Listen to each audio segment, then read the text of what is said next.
So I've had the DualSense Edge controller in my hands for a little while now, and on my initial unboxing review, a lot of you in the comments were asking for a full breakdown of my setup. So in this video, I'm going to be taking a look at what settings I use on my controller. So to start with, we're going to take a look at what attachments I'm using on my controller to optimize it for FPS games such as Warzone and Modern Warfare 2. Unfortunately, because the DualSense Edge controller doesn't come with stick tensioning, I use foam precision rings to help add some tension to the movement of the joystick. However, if these aren't for you, you can use one of the supplied taller joystick caps, which will help give you a greater range of motion, particularly on the right hand stick. These caps simply just pop off the top by pulling firmly with a little bit of force and then clip straight back on. You'll have to find the sweet spot a little bit and then it will just click on. And if we flip to the back, you'll see that I'm actually using both types of attachments as the back buttons. I found that the paddle is actually quite sensitive, so I kept on hitting it with my left hand, so I've opted to use the dome on the left hand side and the paddle on the right hand side for quicker, snappier jumps. And for the trigger stops, I've got a little bit more travel on the left hand side, which is the ADS trigger, rather than the fire one, which I've got at full dead stop, so there's zero travel on the right hand side, so I can get my shots off quicker. So now we're going to jump into the controller settings. So I've already got a custom profile set up for Warzone. So the first settings you're going to want to look at are the custom button assignments. So I keep all of the on controller buttons the same as default, and then I like to assign my left paddle, which I have as the dome attachment, to circle. So this allows me to melee without taking my finger off the right joystick, and the right paddle, which I have as the actual paddle attachment, as X. So this allows me to jump in gunfights without taking my finger off the aim. Then when it comes to the stick sensitivity and dead zone, generally in FPS games the left stick is used for movement only, so we can leave that as default on the sensitivity curve and leave dead zone adjustment at 0. The changes come when we get to the right stick. And so taking a look through each of these options, we've got default, quick, precision, steady, digital and dynamic.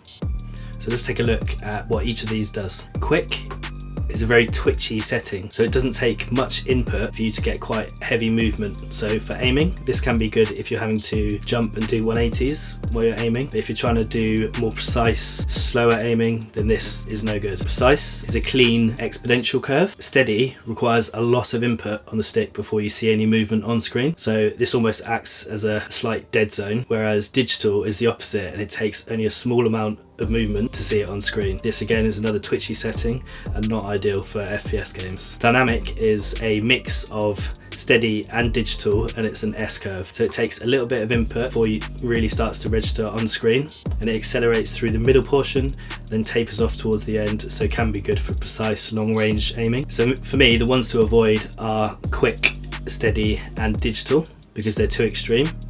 I originally started off using dynamic but found that I was a little bit too twitchy on long range engagements, so I've now switched to precise. Just wanted to jump in here. Hopefully you're finding these settings breakdowns useful. If you are, then please consider subscribing to the channel, because over 98% of you who watch these videos aren't subscribed, so I'd really appreciate it if you hit that red button. Anyway, back to the settings. On the aim adjustment curve, I've reduced this to -2. As you'll see, you can increase the curve or reduce it. If you reduce it to -5, that will almost give you the default curve. I've got mine set at -2 because it softens the curve slightly but still gives you that precision at longer range. For dead zone, you'll always want to keep that at 0%. As you'll see, if I increase this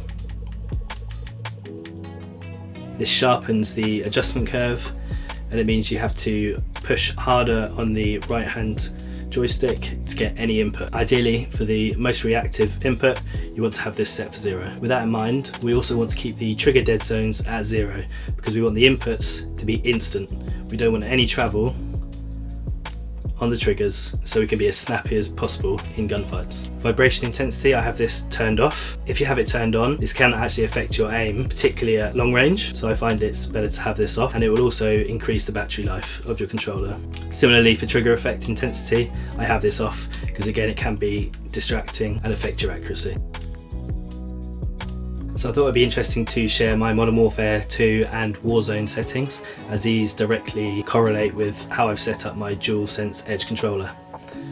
So I actually play with the button layout of Tactical, which swaps R3 and Circle. So I actually slide with R3 and melee with circle. That's why I've set up my left hand paddle to be melee so that I don't need to take my finger off. I also don't need to take my finger off to slide because I can just press in R3. That way I've got all bases covered. Bumper ping I have off, flip L1, L2 is off, stick layout default, and again controller vibration turned off. Similarly, trigger effect off. My horizontal and vertical stick sensitivities are set to 6 and my ADS sensitivity is 0.6. So this just helps deaden the movement a little bit and gives you more precision when aiming down sight. My aim down sight behaviour is hold. Change zoom shared input is sprint, tactical sprint, focus. Got my automatic sprint set to automatic sprint. Due to the TTK in Warzone at the moment, it's not advisable to have automatic tactical sprint on because it takes longer to pull your weapon up after sprinting. Got my equipment behaviour to hold. My weapon mount activation set to double tap ADS. So that's why I've got the trigger stops set to the middle section on the left hand side to allow me just a little bit more room just to make sure I can double tap it quickly enough. Interact reload behaviour is tap to interact. Armor plate behaviour is apply all. And obviously being on controller we get aim assist, so if you move over to the advanced column, I've got aim assist on, and I've now set this to default. So recently they nerfed Black Ops, which was the advisable aim assist, but they've now really reduced this, so you want to go back to default. So when it comes to the aim response curve type within Warzone, I've got this set to dynamic. So this is a reverse S curve which is mapping for fine aim control. And I find that this works best with the precision setting within the DualSense Edge settings. Hopefully you found this video useful and it's getting you a little bit closer to becoming a demon in Modern Warfare 2 and Warzone 2. If you want to see my full review of the controller, then check out this video down here.